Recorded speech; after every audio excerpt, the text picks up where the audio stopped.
గుండెపోటు నిశ్చింతగా సాగిపోతున్న జీవితంలో ఒక పెద్ద పిడుగుపాటులా విరుచుకుపడుతుంది. ఈ విపత్కర పరిస్థితిలో సకాలంలో సరైన వైద్య సాయం అందితేనే మనం గండం గట్టెక్కగలుగుతాం. ప్రాణాల్ని ప్రమాదంలోకి నెట్టే ఈ గుండెపోటు అనేది నిజానికి ఉన్నట్టుండి విరుచుకుపడే విపత్తేమీ కాదు. రక్తనాళాల్లో పూడికలు పేరుకుపోవటం మొదలై రక్త ప్రవాహానికి కొవ్వు పెళ్లలు పూర్తిగా అడ్డంకిగా నిలవడానికి చాలా కాలమే పడుతుంది. ఈ మధ్యకాలంలో తరచూ ఈసీజీ, ఎకో వంటి పరీక్షలు చేయించుకుంటూ ఉంటే రక్తనాళాల్లో పూడికల్ని మనం తొలి దశల్లోనే గుర్తించవచ్చు. గుండెపోటు ముప్పును పూర్తిగా నివారించుకోవచ్చు. గుండె ఆరోగ్యానికి భరోసానిచ్చే ఆరోగ్య పరీక్షల గురించి డాక్టర్ని అడిగి ఇప్పుడు తెలుసుకుందాం.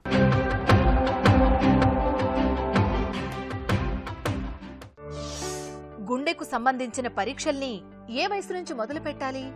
పర్టికులర్లీ ఎప్పుడైతే patient risk factors like diabetes, blood pressure, cholesterol ఇట్లాంటివి ఉండి, లేదంటే ఆ రిస్క్ ఏజ్ గ్రూప్లో వచ్చినప్పుడు అంటే 25+ male or like 35+ female like diabetes భారాన్ని ఉండి, లేకుంటే అండర్ 40 ఫీమేల్స్లో పోస్ట్ మెనోపాజల్ ఫీమేల్స్ అంటాం ఉండి ఈ లక్షణాలు ఉన్నప్పుడు మనము గుండెపోటు లక్షణాలు ఉన్నాయి కాబట్టి ఈసీజీ అనేది చేసేసి హార్ట్ అటాక్ ఉందా లేకుంటే అన్స్టేబుల్ అయింది అంటే కొన్ని ఇప్పుడు బ్లడ్ టెస్ట్లు కూడా ఉన్నాయి. ట్రోపనిన్ ఐ టెస్ట్ అని ఉంది, సిపికేఎంబి టెస్ట్, సిఆర్పి టెస్ట్లు. ఇవేంటంటే పేషెంట్ చెస్ట్ పెయిన్ వచ్చినప్పుడు మనం ఫస్ట్ ఏంటంటే ఇనిషియల్గా హాస్పిటల్కి వచ్చినప్పుడు ఈసీజీ నార్మల్ ఉంటే బయోకెమికల్ మార్కర్స్ అంటాం లైక్ ట్రోపనిన్ ఐ, సిపికేఎంబి నార్మల్ ఉంటే మనకు అంత తీవ్రంగా లేనట్టు జబ్బు.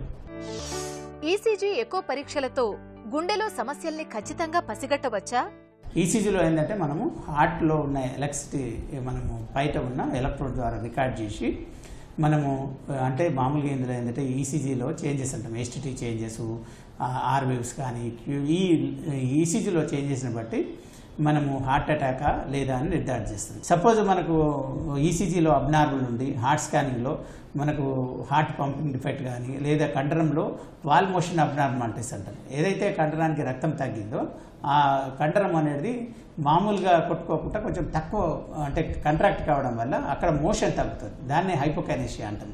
సో చాలా తగ్గితే దాన్ని అకైనేషియా అంటారు. అసలు మూవ్ కాదు. అప్పుడప్పుడు డ్యామేజ్ అయిపోయి కండరము మామూలుగా లోపలికి మూవ్ అయ్యేది, అది బయటకు, దాన్ని అనిజం అంటాం. సో హార్ట్ స్కానింగ్ లోపల ఏంటంటే మనకు హార్ట్ ఫంక్షన్ బాగుందా, ప్రీవియస్ అటాక్ ఉందా, లేకుంటే వేరే రకాల కారణాలు లైక్ వాల్వ్ లీక్ ఉందా, లేకుంటే హార్ట్ అటాక్ వచ్చి ఏమైనా కండరం చిట్లి అందులో ఏమైనా ఇది హోల్స్ పడ్డదా, లేకుంటే ఇట్లాంటివి అనేవి అంటే హార్ట్ అటాక్ వచ్చిన కాంప్లికేషన్స్ కూడా మనం హార్ట్ స్కాన్లో డిటెక్ట్ చేయొచ్చు. ట్రెడ్మిల్ టెస్ట్ ప్రత్యేకతలేంటి? ట్రెడ్మిల్ ఏంటంటే మనకు బెల్ట్ మీద పేషెంట్ను బాగా నడిపించి అంటే మన బెల్ట్ స్పీడ్ పెంచి దాన్ని యాంగిల్ పెంచుతాం. యాంగిల్ పెంచినప్పుడు అంటే మనకు they have to run against the gravity. So speed పెరుగుతుంది ఎవ్రీ 3 minutes. అదే దాని యాంగిల్ పెంచడం వల్ల మనం గ్రావిటీకి అగెన్స్ట్ చేస్తాం కాబట్టి అంటే మనం హార్ట్ మీద లోడ్ పెడుతున్నాం. సో ఎక్కువ ఎక్సర్సైజ్ చేసినప్పుడు హార్ట్ రేట్ పెరుగుతుంది, బ్లడ్ ప్రెషర్ పెరుగుతుంది. దట్ మీన్స్ ఎప్పుడైతే బ్లాక్స్ ఉన్నాయో మనకు ఈసీజీలో అందులో చేంజెస్ వస్తాయి, ఎస్టీ డిప్రెషన్ అని. సో ట్రెడ్మిల్ వల్ల ఏం తెలుస్తుంది, మనకు ఫస్ట్ స్టేజ్లో వచ్చిందా లేకుంటే మనం ఎండ్ ఆఫ్ ద టెస్ట్ వచ్చిందా, మనం కొంచెం ఎక్సర్సైజ్ తోటి ఈసీ చేంజ్ వచ్చిందా, దాన్ని బట్టి తీవ్రత డిసైడ్ చేస్తాం. అంటే స్ట్రాంగ్లీ పాజిటివ్ అంటే జబ్బు 2-3 రక్తనాళాల్లో బ్లాక్స్ ఉండొచ్చు, లేదంటే మెయిన్ రక్తనాళాల్లో టైట్ బ్లాక్ ఉండొచ్చు. అట్లాంటి వాళ్ళకు ఎర్లీగా యాంజియోగ్రామ్ చేసి మనం ఎర్లీగా డిటెక్ట్ చేసి ట్రీట్మెంట్ చేస్తే వారికి హార్ట్ అటాక్ కానీ సడన్ కొలాప్స్ కాకుండా మనం. డిబోటమిన్ స్ట్రెస్ ఎకో, స్ట్రెస్ థాలియం పరీక్షల్లో ఏం తెలుస్తుంది? డాప్టమిన్ స్ట్రెస్ ఎకో లోపల డాప్టమిన్ అనేది ఐవి ఇంజెక్షన్ ఇచ్చేసి హార్ట్ స్కానింగ్ చేసేసి అందులో కూడా మనకు కొత్తగా అదే రీజనల్ వాల్ మోషన్ అబ్నార్మాలిటీస్ అంటాం కదా, అందులో ఏదైనా కండరం ఏదైనా సరిగా మూమెంట్ సరిగ్గా ఉందా లేదా, హార్ట్ ఫంక్షన్ ఏమైనా డిస్ఫంక్షన్ వస్తుందా అనేది వీటిని బట్టి మనము అంటే ఎక్సర్సైజ్ చేయలేని వారికి డాప్టమిన్ స్ట్రెస్ ఎక్కువ చేయడం వల్ల ఏమైనా హార్ట్ అటాక్ వచ్చే అవకాశం ఉందా, లేదా అనస్థీసియా ఇచ్చినప్పుడు పర్టికులర్ ప్రీ సర్జికల్ రిస్క్ అంటాం, అనస్థీసియా ఇచ్చినప్పుడు బ్లడ్ ప్రెషర్ పడి పేషెంట్కి ఏమైనా రిస్క్ ఉందా అనేది కూడా ఇట్లాంటి టెస్టుల ద్వారా మనము నిర్ధారించవచ్చు. కొద్దిమందికి ఏంటంటే థాలియం టెస్ట్ అండి. థాలియం టెస్ట్లో ఏంటంటే మనము ఐవి ద్వారా రేడియో ఐసోటోప్ ఇంజెక్షన్ థాలియం అనేది ఇచ్చేసి ఎక్సర్సైజ్ అంటే ట్రెడ్మిల్ కానీ లేకుంటే కొన్ని ఎక్సర్సైజ్ చేసినప్పుడు కూడా హార్ట్ రేట్ పెరిగి అప్పుడు ఐసోటోప్ ఇచ్చి గామా కెమెరా ద్వారా మనము హార్ట్ ఇమేజెస్ తీసుకుంటాం. సో థాలియం టెస్ట్ కూడా కంపేర్ టు రెగ్యులర్ ట్రెడ్మిల్ కంటే దిస్ ఈజ్ సుపీరియర్, అంటే more sensitive and more specific. CT యాంజియోగ్రామ్ల ప్రత్యేకతలేంటి? సిటీ యాంజియో చేయడం వల్ల మామూలు ఐవి అవుట్ పేషెంట్ టెస్ట్గా గుండె రక్తనాళాల్లో బ్లాక్స్ ఉన్నాయా లేవా, అదేవిధంగా గుండె రక్తనాళాలు కాల్షియం ఎక్కువ ఉందా లేదా, కాల్షియం వెల్స్ అంటాం, కాల్షియం స్కోర్ అంటాం. కాల్షియం ఎక్కువ ఉంటే వారు హై రిస్క్ అన్నట్టు. అదేవిధంగా రక్తనాళాలు ఉన్నా కానీ అది టోటల్ బ్లాకా, లాంగ్ బ్లాకా ఎంత అనేది కూడా మనం సిటీ యాంజియో ద్వారా, ఇప్పుడు సపోజ్ సిటీ యాంజియోలో మనకు జబ్బు ఉంది నిర్ధారణ అయినప్పుడు మళ్ళీ కంపల్సరీ మనం రెగ్యులర్ యాంజియోగ్రామ్ చేయించుకొని అది ఎంత తీవ్రత ఉంది, వారికి యాంజియోప్లాస్టీ అవసరమా, మందులు సరిపోతుందా, బైపాస్ అవసరం అనేది మనము వారికి ఉన్న రక్తనాళాల తీవ్రతను బట్టి నిర్ధారిస్తాము.